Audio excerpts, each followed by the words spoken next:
Hello and welcome to Nationwide on the network service of the NTA. I'm Elizabeth Omori. Thank you so much for joining us. We begin with the Senate confirming the appointment of Justice Ibrahim Mohammed Tanko as Chief Justice of Nigeria. The presidential request for confirmation was read on the Senate floor on the 11th of July 2019. National Assembly correspondent Ignatius Nkwo tells us the mood during the screening. 7 days after the Chief Justice has been confirmed. Well, this is in line with Section 123, subsection 1 of the Constitution of the Federal Republic of Nigeria as amended. And then during the screening, well, the Chief Justice was quite commended and then answered some questions, especially bordered on the development of the Nigerian judiciary. Now, I have here some of the senators who were present on the floor during the screening. Thank you for joining us. Thank you, my dear. Now, how did you see this screening? How will you describe the whole process? Well, the whole process was very, very good. Excellent. Because the CJ performed very, very well. And senators asked cogent questions that will enhance the judiciary, that will enhance governance, not questions that will bring rowdiness, not questions that are targeted at individuals or politics. No, it was professional. Professional questions were asked, and those questions were answered professionally. So the cordiality in the Senate is now exhibiting itself. Thank you very much for your time. Thank you, my dear. All right. Well, we still have Senator Tanko Umar Al-Makura. Tell us, how did you see this screening today? Thank you very much. Like you know, this is a learning process for some of us, and I must say that the exercise and the process was wonderful. We are all impressed, especially with the resume and CV sent by the National Judicial Commission about the qualification and the competence of the new Chief Justice of Nigeria. He has been described as someone honest, hardworking, and a team player. And from the way and manner he answered the questions, you have known that he has carved his niche in the profession of his choice, and to everybody's satisfaction. Thank you very much for your time. Thank you very much. Appreciate it. Right. Well, this is one of the major oversight functions performed by the 9th Senate.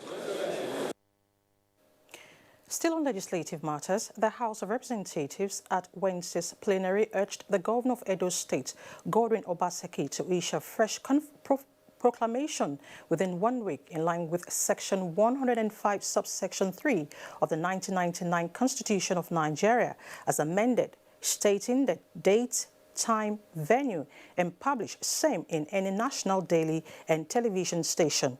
Considering the report by the House Head of Committee that investigated the matter in a committee of the whole, the House also recommended that all actions taken by the 7th Assembly members be declared null and void pending proper inauguration.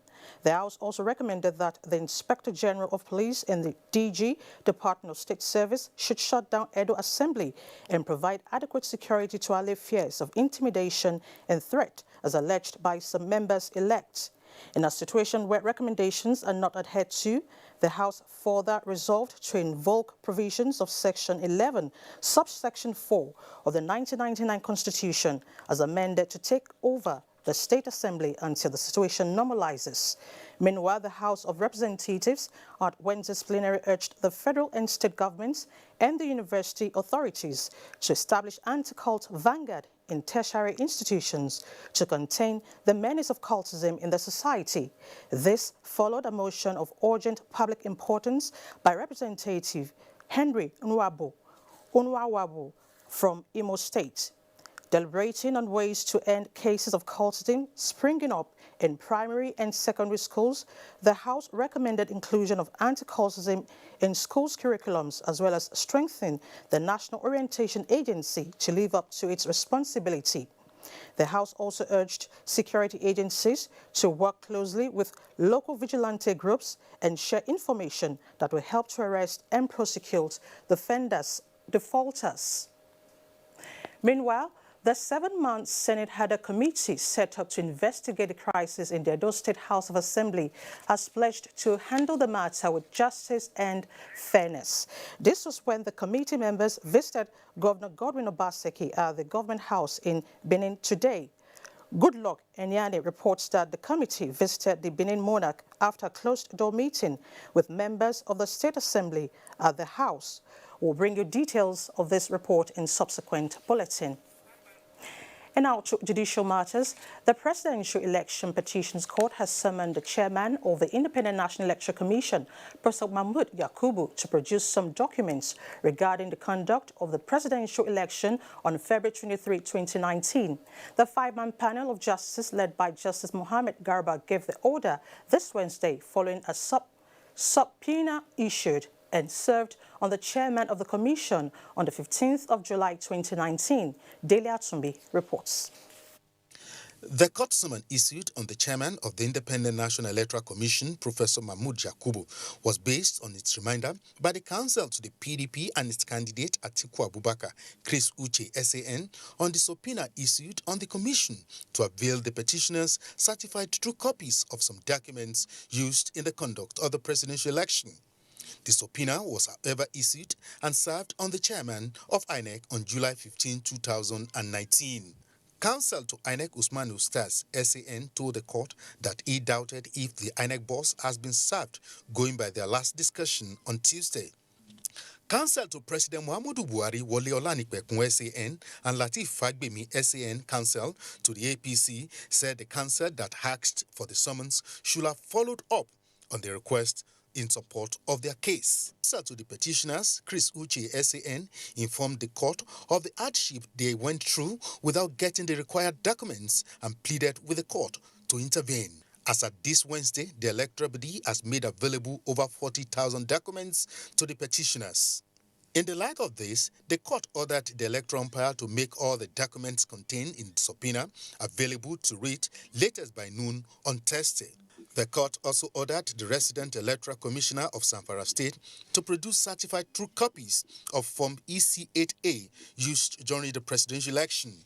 Justice Garba said counsel and parties were under obligation to comply with the order of the court.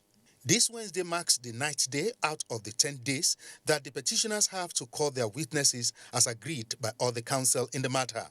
In Abuja, Dele Atumbi, NTA News.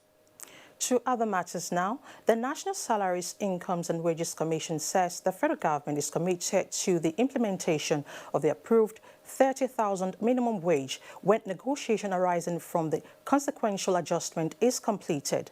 This assurance from the Wages Commission is coming from the concern raised by the trade union side of the Joint National Negotiating Council on issues of consequential adjustment in federal public service, which wanted the government to reconvene the meeting of the technical committee to complete negotiation. Both sides have presented their positions. And already you can hear it loud and clear out there that government does not wish to implement the national minimum wage. That's not the correct situation. But the door is not shut for officers, on the consequential adjustment arising from the new national minimum wage for officers who earn salaries above 30,000 per month before 18th April 2019 in the Federal Public Service will continue. The outcome of such negotiations will be implemented with effect from the date an agreement is reached. The government shall argue that if 66.666 was added across the board to the salary of public service bill, the bill will be too high for the government to bear. Labor then maintain 30% increase should be affected in the salary of officers on grade level 1 to 14 and 25% to salary of grade level 15 to 17. It will be recalled that the negotiation committee was inaugurated on the 14th of May 2019 to ensure every worker benefits from the date the minimum wage was signed into law. This is Nationwide on NTA. Time now to join Ruth in Lagos for more reports. Hello, Ruth. Hello, Elizabeth. Thank you and welcome to Lagos. Poor drainage channels and indiscriminate disposal of waste aggravates the challenges of flood in Lagos, particularly during the rainy season. Jennifer Igwe in this report takes a look at the impacts of attitudinal change and enforcement by relevant agencies in prevention and management of floods in Lagos. Clogged drainage channels don't just happen overnight. No, they are build-ups from individual and collective disposal of waste indiscriminately. Interestingly, a man who throws a plastic bottle from a moving vehicle would never agree he's responsible for clogged gutters or canals in that environment. Reality, however, is like the saying, little drops of water makes a mighty ocean. So one wrong action here, another there, and much more, then a major problem is created with resultant hardship and tale of woe. People's attitude is so terrible. Attitude is a major problem that we have in this country and in this state as a whole, because I remember in past administration, even as public bus drivers, when you are eating in their bus, the driver will be the one shouting on you that don't drop the waste. Make sure you use the waste basket. And when he gets to his park, he knows where to dump it. But people are just careless, that they don't care. The enforcement has to be stringent. With the impact of climate change increasingly evident, scientists have predicted more intense rainfalls. So, more rains mean more floods, and if gutters and canals are not functional for rainwaters to discharge into nearby lagoons, the story of flooding in Lagos is one that would keep re-echoing from one generation to another. In Lagos, Jennifer Igwe, NTA News. A book that addresses the qualities of a reporter covering an election has been launched in Lagos, written by Lanre Arogundade, a Nigerian journalist and media development specialist with 30 years' experience, highlights professional responsibilities of journalists before, during, and after elections. Annie Daniels has details. The 214-page book titled Media and Elections, Professional Responsibilities of Journalists is a collection of resources pulled together from the author's experience as a reporter and editor of resource manuals. Divided into 7 chapters, the author, Lanre Arogundade, says the information emanating from media sources are not only important for the citizens to make informed choices on voting, but very critical in determining citizens' participation in the process. The book is coming out this time because often we don't look at the post-election responsibilities of journalists. So the 7th chapter, which I think is one of the longest chapters in the book, looks at the things we can do to hold politicians accountable. The book reviewer and other guests say the book comes handy, especially in Nigeria when democracy and rule of law are fast gaining grounds in the nation's political system. I mean, so the book is not just for political reporters, but also for other journalists. I know that there's so much we could still do to present to the electorate, the best candidate for Nigeria. What we do now is too much of the emotive, the emotional things, and we don't do much of in-depth analysis. When elections are conducted in the right manner, you understand, then you're going to have good democracy. Democratic accountability encourages the media to act in accordance with the obligation to hold the government accountable to the people. In Lagos, Annie Daniels, NTA News. And that's our contribution from Lagos. Nationwide continues in Abuja after the break. Enjoy the best of African football as NTA, Africa's largest television network and hotspots, Nigeria's foremost sports production and marketing company, bring you all 52 matches of the Africa Cup of Nations, Egypt 2019 live from June 21 to July 19, 2019. Yes, all 52 games will hit your screens in crystal clear digital quality. It's your guarantee of a memorable viewing experience and a wonderful cost-effective opportunity for corporate Nigeria to reach tens of millions of Nigerians. For sponsorship and commercial support, contact Abubakar on 0803-331-0175 and Felix on 0803-308-2375. Hot Sports, masters of the game. NTA, you can't beat the rich.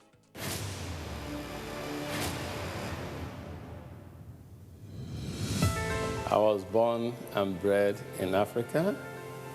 I schooled in Africa, and I've seen firsthand the level of poverty in Africa. This is the reason why our family in 2010 created the Tony Elumelu Foundation to help young African men and women to realize their life aspirations. To the young Africans, I say the future of Africa is indeed in your hands. I look forward to welcoming our entrepreneurs in Abuja between the 26th and 27th of July this year for the annual Tony Elumelu Foundation Entrepreneurship Forum, the largest gathering of African entrepreneurs. The Secretary to the Government of the Federation, Boss Mustafa, invites all secretaries to state governments, permanent secretaries, heads of cabinet affairs offices in the Northwest geopolitical zone consisting of Jigawa, Kaduna, Kano, Katsina, Kebbi, Sokoto, and Zamfara states to the fourth in the series of the regional meeting for secretaries to the state government and heads, permanent secretaries of cabinet affairs offices, which is a follow-up meeting on the outcome of the maiden meeting held in the second quarter of 2019 in Abuja for secretaries to the state government, permanent secretaries, heads of cabinet affairs offices. The meeting is designed to, among other things, develop a synergy between the cabinet affairs offices at the federal and state levels in order to develop a framework for a community of practice. The follow-up meeting is scheduled to hold as follows. Date, Friday, July 19th, 2019. Time, 9 a.m. Venue, African Hall, Government House, Kano. Announcer, Babatunde Lawal, Permanent Secretary, Cabinet Affairs Office, Office of the Secretary to the Government of the Federation. These days, people get their news and information from more media sources than ever before. Some of the news and information given are fake, unverified, doctored, and manufactured to create confusion, stir disaffection, and cause disunity. Before you believe or share any news, ask yourself, is this real? Is it from a credible source? Is it verified or verifiable? Fake news is dangerous. Whether you do it for fun or for political gains, real people can get hurt. Fake news, don't create it, don't spread it. This is a public service announcement from NTA.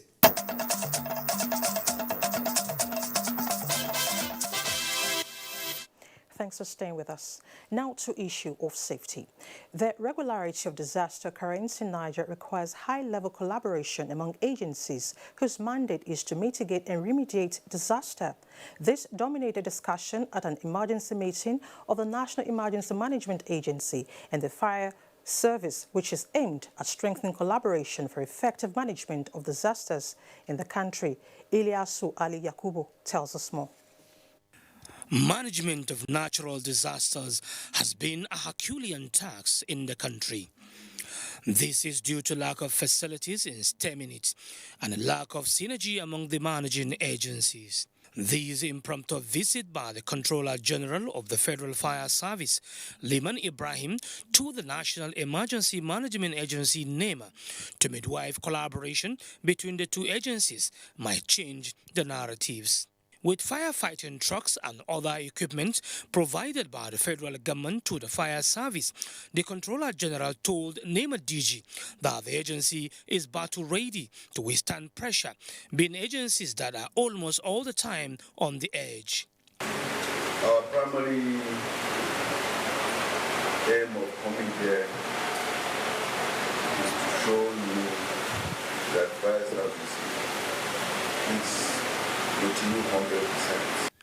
Director General of NEMA, Mustafa Mehajja, expressed readiness to create more response units that will accommodate many agencies in the fight against disaster in the country. And fire service being one of the key core stakeholders in response to disaster, they are also responding to some of the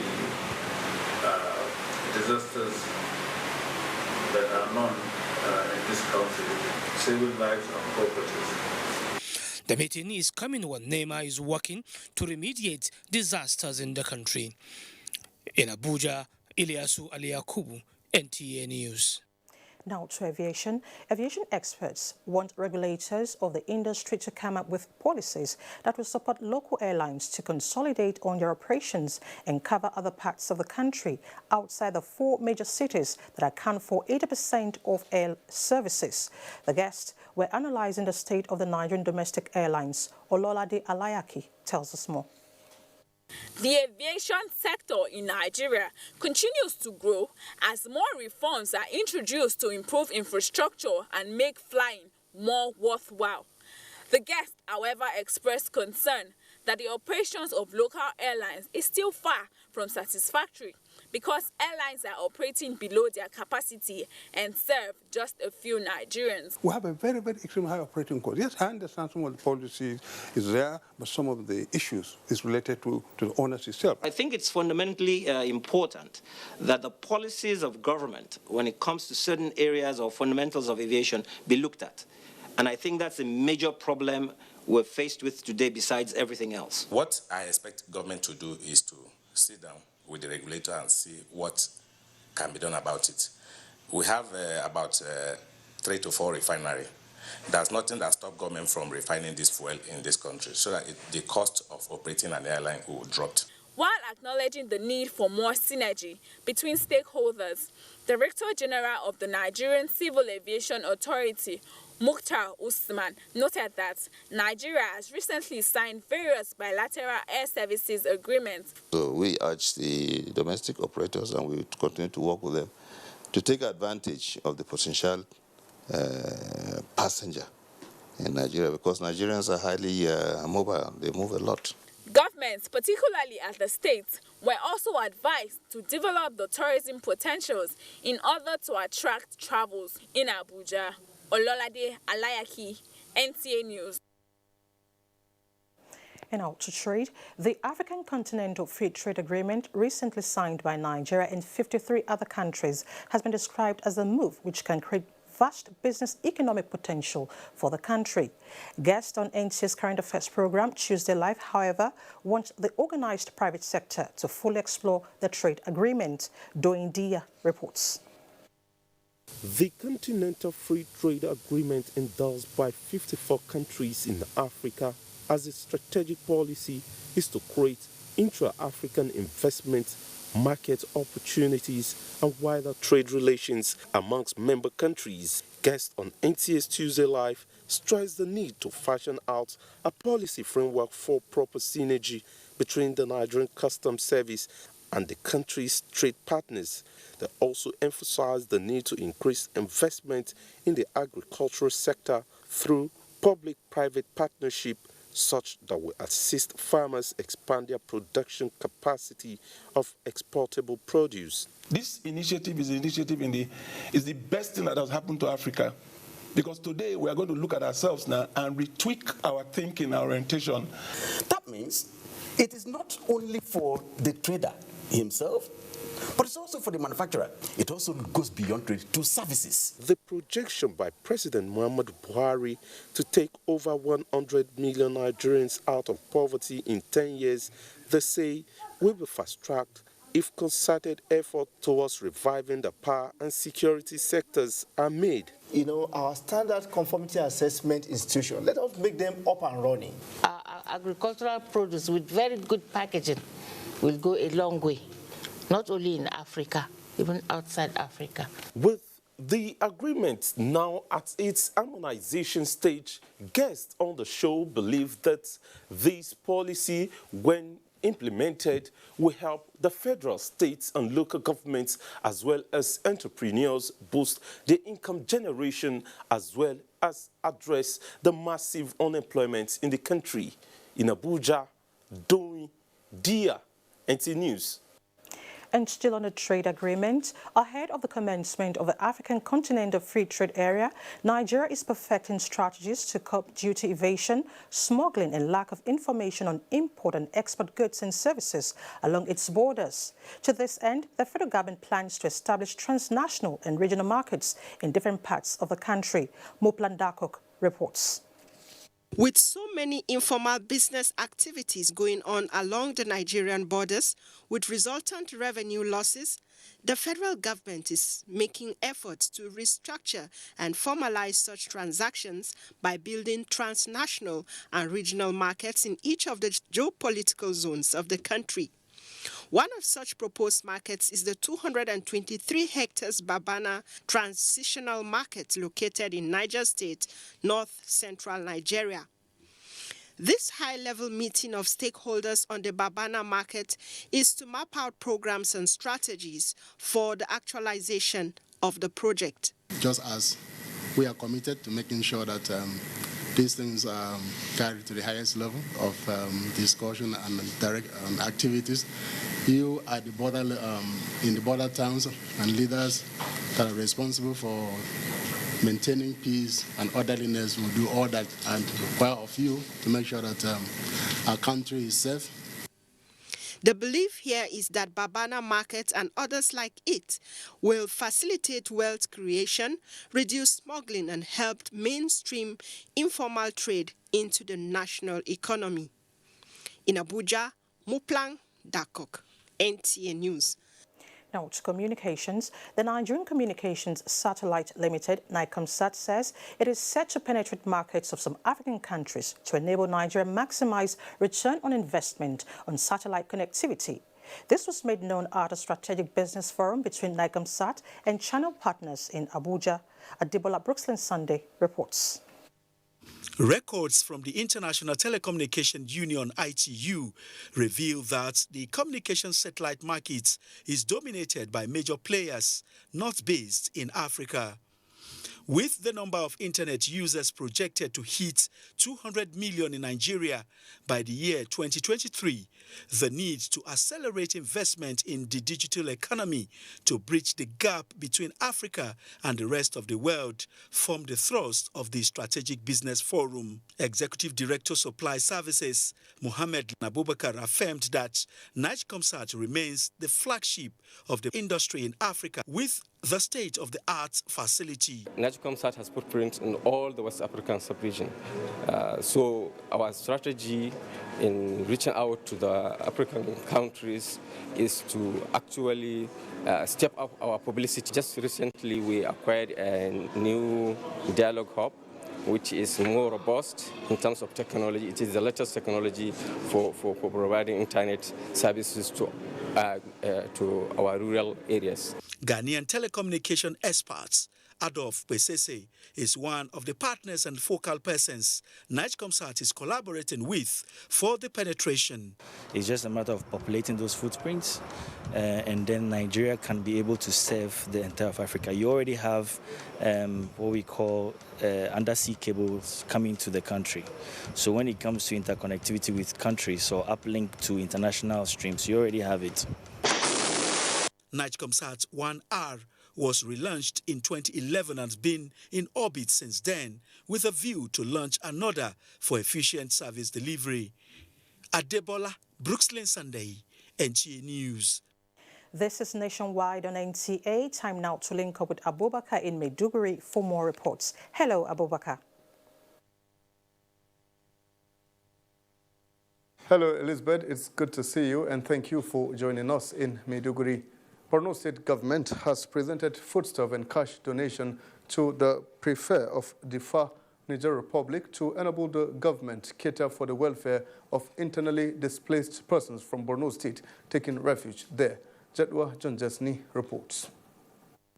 Received by the Prefect of Difa, Mohammed Madu, Professor Babagana Umar Sulum proceeded to where IDPs from Abadam, Mobar and Guzamala are camped and informed them that efforts are in top gear to ensure that the IDPs return to their original communities and their livelihoods restored. He further revealed that plans are on the way to provide accessible roads from Damasak to Difa so as to enhance the cordial relationship existing between the two entities. Governor Babagana then announced a donation of 10 million naira, which he said 5 million was from the Borno State government, 3 million from Senator Abubakar Kyari, and 2 million from Bukar Gana. Governor Babagana Umar Zulum also commended the International Joint Task Force for ensuring safety of lives and property in the area and sympathized with them over loss of their men who died in line of duty, assuring to provide the needed support.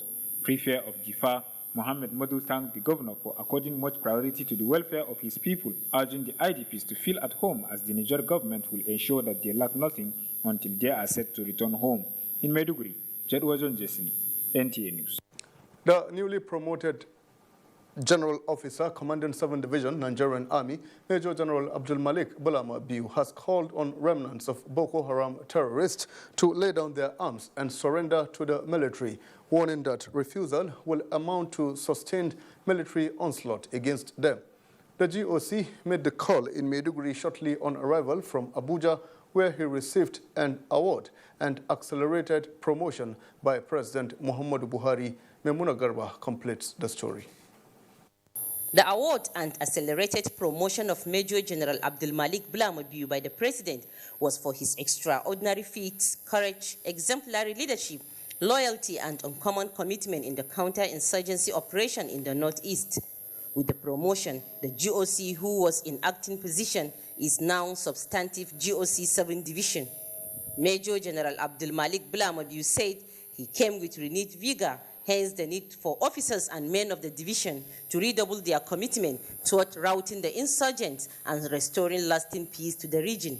The GOC thanked the President and Chief of Army Staff for the promotion, stressing that the feat attained was as a result of collective efforts with support of troops and officers of the division, urging them to continue with the good work. Professional commitment more than ever before in order to succeed, stressing that if the insurgents refuse to surrender, sustained military operations will continue until they are completely neutralized. In Maiduguri, Maimuna Garba, NTA News. And that's our contribution. Elizabeth, it's back to you now for more on Nationwide. Good afternoon to you. Thank you so much, Abubakar. Now, the National Oil Spill Detection and Response Agency is interfacing key players in the oil sector to review its standard operating procedures and guidelines for facility inspection in the midstream and downstream sectors. Momso Damandati reports. Fire outbreaks resulting to loss of lives and property.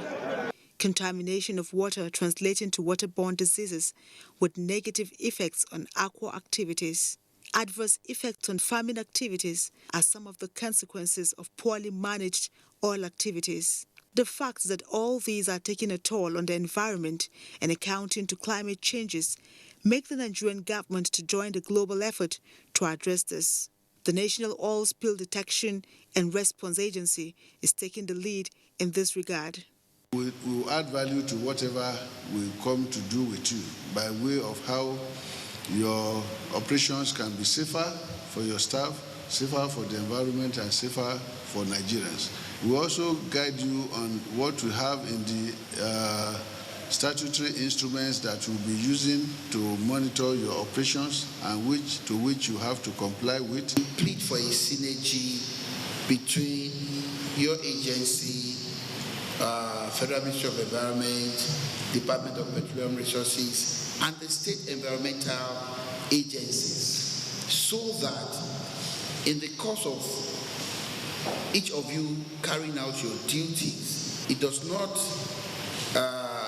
disturb the operations of these marketing companies. This interfacing with major players in the oil sector is expected to kickstart coordinated measures to safeguarding the environment. In Abuja, Momso Damien Dati, NTA News. Recent report by the National Agency for Food and Drugs Administration and Control has confirmed the efficacy of the Avastin injection that allegedly led to blindness of 10 patients at the National Eye Center, Kaduna. It was part of submissions at the investigative hearing by the Senate HADA Committee on Health. National Assembly correspondent Abdullahi Aminu reports. The management of the Eye Center and National Agency for Food and Drugs Administration Control presented submissions before the Senate committee. They are on whether the said drug is fit for human consumption, condition in which it is stored, and the administration process, which formed part of the answers contained in both NAFDAC and the Eye Center's assessment reports. If a product manufactured of the same lot are properly stored under the good conditions as we meet it there, and we didn't see the sample of the product that in question was used, we'll revert back to the retention sample, and that is what we analyze, and that is what confirmed to us that this product conformed to specification. The question is, how do we avert it to occurrence when we do not have analysis and narrow down to say this is where it is? We will do a comprehensive root cause analysis, look at our chain, and then institute necessary actions that will promote safety for our patients. The committee advised the center to streamline its drugs management activities from the point of delivery to the administration and storage. It is with a view to clear the minds of Nigerians on the allegations raised relating to the drug, and it will remain the best eye center in the West African sub-region. From the National Assembly, Abdullahi Aminu, NTA News. Onome in Enugu is next on our lineup with top stories from that region. Hello, Onome. Hello, Elizabeth, and welcome to Enugu. Justice Ansem Waigwe has been sworn in as acting Chief Judge of Ebonyi State. This followed the retirement of Justice Aloy Nwankwo. Kingsley Okoro reports that the Ebonyi State Governor, David Umahi, led other members of the state executive to the event. The judiciary of any state is a key component of justice administration and overall good governance. Ebonyi State Judiciary, like other state judiciaries, has its mandate to interpret laws, give directions on jurisprudence, custom, conventions, and protect and preserve the rights of citizens and individuals alike. The administration of oath and swearing in of the acting Chief Judge of Ebonyi State, Justice Anselm Waigwe, by the Solicitor General of the state, Albert Alo, was another milestone in the dispensation of justice in the state. Governor David Umahi, who expressed confidence on his credibility, charged him to surpass the record of his predecessor by entrenching peace in the state judiciary. All we say is, if you can't exceed the track record of my brother and friend Justice Aloy Nwankwo, just keep to the track record. The acting Chief Judge of Ebonyi State, Justice Anselm Waigwe, pledged to use the instruments of the law to uphold the bar and the bench. The peace and harmony existing between the three arms of government in the state end without any injury to our judicial independence and accountability. 3 senior special assistants to the governor and 12 special assistants to the governor were also sworn in with a mandate to drive the policies and programs of the state in the interest of Ebonyi people. In Abakaliki, Kingsley Okoro, NTA News. As victims of the fire outbreak that razed Amigo markets in Obiagu, Ogui, Enugu, count their losses in tears, succor has come their way, courtesy of Enugu State government, while Governor Ifeanyi Ugwuanyi, who visited the scene, promised to assist the victims. The State Emergency Management Agency, SEMA, is strategizing to meet the demands of flood predictions in some local government areas of the state. Susan Eze has details. The fire razed about 68 shops in the market. Though no casualties were recorded, according to the market leaders and eyewitnesses, victims are, however, traumatized. The state governor, Ifeanyi Ugwuanyi, who visited the scene, sympathized with the victims, promised a cash gift of 100,000 naira for each of the 68 victims, and that the state government will foot the bill of rebuilding their burnt shops. Though the people commend the State Emergency Management Agency, SEMA, and the fire service for their quick response to the distress call, the two agencies harp on the need to sensitize the people on risk reduction measures in case of disasters like fire and flooding. Regarding fire disaster, we in Fire Service have organized a fire sensitization and awareness campaign to sensitize the people on what they can do assuming there is a fire outbreak, and also to make them imbibe that safety consciousness regarding fire. Meanwhile, the actual cause of the Amibo Obiago market fire is yet to be ascertained, though residents complain of power fluctuations before the incident. In Enugu, Susan Eze, NTA News. Nigerians have been enjoined to avoid activities capable of blocking drainages that leads to flooding and deplorable condition of roads. Kingsley Onuniwu has a situation report on the deplorable condition of Owerri-Okigwe Road caused by the poor attitude of residents. All important road, which serves as a major gateway into Owerri, the Imo State capital, when coming from Enugu, Abia, and some northern states, as well as a major exit point from the city to other local government areas in the state and other states in the country, plays a crucial role in the economic development of Imo State in particular and Nigeria in general.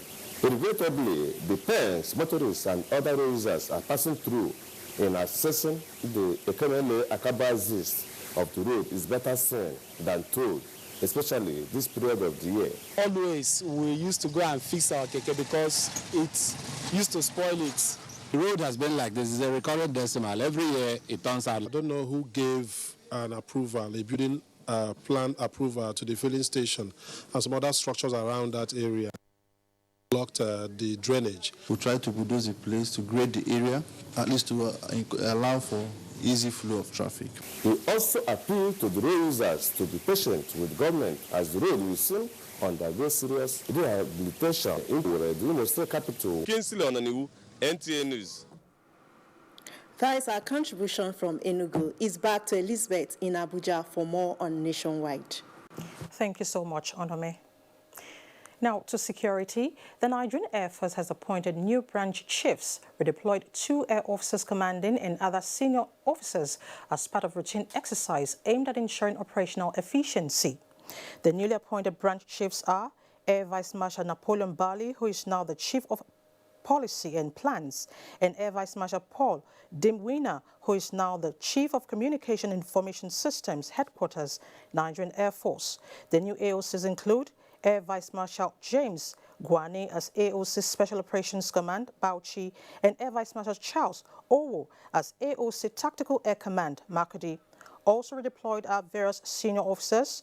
A statement by NAF Director of Information and Public Relations, Air Commodore Ibikunle Daramola, says all appointments take effect from Friday, 19th of July, 2019. Still on security, National Councillors Forum of Nigeria is repositioning itself through value addition mechanism put in place to enable members carry out their legislative functions. A meeting of the forum to share quality ideas on how to key into government's efforts of embracing local government as a critical tier of government for development was held in Abuja. Saliu Abdullahi reports. We can see some of the challenges. We have insecurities here and there in Nigeria, which Mr. President has been doing all he could. So please, let's make sure we use our good office as a legislator to ensure we restore security in our wards. A reminder that re-emphasized the strategic role of the legislators as grassroots ambassadors and mobilizers to ensure maximum and effective use of the resources to add value to the nation's development, especially at that level. Participants focused on curbing insecurity through effective legislations with a unanimous submission that enhancing infrastructural development will enable local governments function better. In addition, the forum seeks to provide solution to the delay to conducting elections into local government council by some elected governors. Because Constitution says democratized council, not theatricalized council. if any opposition government comes in power in any state, I think the governor has no any right to dissolve the local government in existence of that present state. Let me say, like my governor used to say in Akwa Ibom, that councillors are the governors of their ward, so that we'll be able to go down to the grassroots, to the last person at the community. And if there is no elected councillors in the local government where interests of the people at the ward level are having direct impact, then they will be shortchanged. The lawmakers promised to make a difference in their legislative responsibilities to justify federal government's agenda to restore the glory of the local governments. In Abuja, Salihu Abdullahi, NTA News. And a book to celebrate one of Nigeria's intellectual giants, prominent artist and humanist, Professor Jimoh Bola Akolo, has been unveiled in Abuja under the auspices of the National Art Gallery. Anthony Forson reports.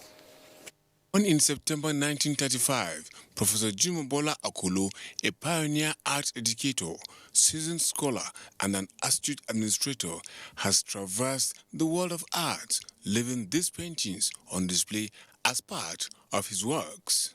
In celebrating his contribution to the world of art, the National Gallery of Art put together a book titled Jimoh Akola, Eminent Scholar and Painter. The book we are about to unveil today will give us insight into the man and the road he has had to travel since 84 years ago.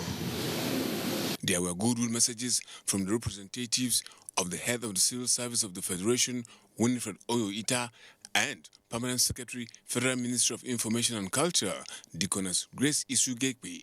This artist went on to make waves in the sector for generations.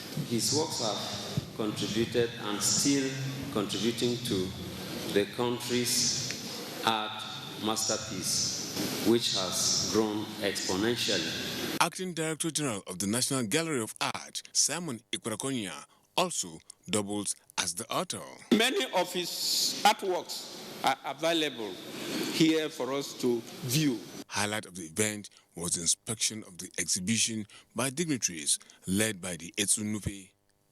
In Abuja, Anthony Forson, NTA News. Correspondent and special assignment examines decline in reading culture. Asmao has details of this and more from our Sokoto Network Center. Hello, Asmao. Hello, Elizabeth. Good afternoon and welcome to Sokoto. Sultan Muhammad Saad Abubakar has been commended for his support and cooperation to the American government and its programs. USAID Country Director in Nigeria, Mr. Stephen Hekin, made the commendation when he led a delegation to the Sultan Palace on a courtesy visit. Sheikh Muhammad Dati completes the report. Mr. Stephen Hekin was at the palace to interact with the Sultan on national and international issues and launching of a food security activity in Abuja. The country mission director informed the Sultan that they have inaugurated a new project on improving the healthcare status of people in Sokoto. Sultan of Sokoto, Muhammad Saad Abubakar, acknowledged the activities of the American government and the USAID in the areas of education, healthcare delivery, and security. The monarch described the security challenge as a global phenomenon that can be tackled with the collaboration of relevant stakeholders. He informed the delegation that the security challenge and conflicts in Nigeria are neither religious nor ethnic, but criminal acts. The British High Commissioner, Katrina Lang, was also at the Sultan's palace. She appreciated the Sultan for his passion in uniting the diverse ethnic groups in Nigeria. The Sultan, while welcoming the British High Commissioner, expressed hope that the visit will further cement the cordial relationship between Nigeria and Britain. People writing reports on Nigeria in particular should be unbiased. They should go around and talk to everybody. You can't come into a country, talk to a group of people and then go and write reports. Because nobody approached me. Nobody ever sat down to discuss with me. When you hear people talk of Christian persecution, I wonder, I say, which Christian? Do we have two Christianities? Sokoto is the first state the British High Commissioner is visiting since assumption of office. In Sokoto, Sheikh Muhammad Dati, NTA News. Declining level of reading culture in Nigeria has continued to pose threat to socio-economic, political, and techno-scientific advancement of the country. This came to light at the Readership Promotion Campaign organized by the National Library of Nigeria held in Sokoto. Muhammad Nasir reports. Good reading habit is crucial to national development as it strengthens creativity, develops imaginative thinking, and innovative mind. However, reading culture in Nigeria has continued to decline when compared to other nations. In a bid to reverse these glaring challenges, the National Library of Nigeria has over the years partnered with stakeholders to organize programs that will improve reading habits among Nigerians. This readership promotion campaign with the theme Reviving Moribund Culture of Reading for Sustainable National Development is not only aimed at sensitizing people, but to inculcate in the minds of school children reading habits. When you read, you acquire knowledge, and that knowledge you acquire will help you. If you are a student, you are academic. If you are a politician, you rule us well. In a paper presentation, Dr. Shehu Umar Mabera of the Usman Nahor University Sokoto says it is evident that reading culture in Nigeria is declining as it becomes a burden to most Nigerians, especially students who only read for exams, which has affected their academic performance negatively. Nigerians, he pointed, fail to imbibe the habit of reading due to inability to read or unwillingness to devote time to reading, which poses great problem for the future of the society. The way forward is one, the government, the parents, the teachers, community leaders, and community members will all have to put hand on deck. We have to start, and we have to start from the foundation. The campaign's objectives, which is to encourage and engage stakeholders on reviving reading culture, will be extended to motor parks in Sokoto with a view to engaging all strata of the society on the need for improving reading culture. In Sokoto, Muhammad Nasir, NTA News. And that's our package from Sokoto. The news will continue after these messages. Don't go away. NTA Television College Jos announces admissions into 2-year diploma programs in film and television production, television engineering, and broadcast journalism. The sale of forms will commence on the 13th of May and run through 30th July 2019. Admission forms can be obtained from all marketing offices, NTA state capital stations, zonal centers, or at the office of the academic secretary, NTA Television College, Rayfield, Jos. On payment of a non-refundable fee of 7,500 naira in bank draft in favor of NTA TV College. Applicants can also obtain the forms through the NTA TV College portal at www.ntatvc.edu.nj. Applicants are required to possess 5 credits in GCE or SSCE in relevant areas of study in not more than 2 sittings, including English and mathematics. All properly completed forms attached with photocopies of credentials must be submitted on or before 30th July 2019. For further inquiries, please visit our website at ntatvc.com or call 0803-3144-383. NTA TV College, training you to be the best you want to be. Registrar, Announcer. They are there at the crack of dawn. They are there busy preparing while we rise for our day. They are there silently, guarding, waiting, listening, and watching. They are there ready in the sky above and the waters below, in the blistering heat of the day, in the dead of night, willing, indefatigable, determined in the defense of the sovereignty of our country. They are our first line of defense and our last. They who have paid the ultimate price in defending us. They are fathers and uncles. They are mothers and sisters and girlfriends and boyfriends. They are brothers and cousins and best friends and neighbors. They are classmates, colleagues, and citizens of this nation. They are our defenders and deserve our respect, our prayers, our thoughts. Nigeria, please support our armed forces. You can follow us on all our social media platforms: Facebook at NTA Network News, Instagram at NTA Network, Twitter at NTA News Now, YouTube at NTA News Online, or visit www.nta.ng. For live streaming, visit www.nta.ng/live. Now, you can stay updated on the go, be it on your TV, iPhone, laptop, or iPad, or download the NTA mobile application from your Play Store or App Store. NTA, you can beat the rich.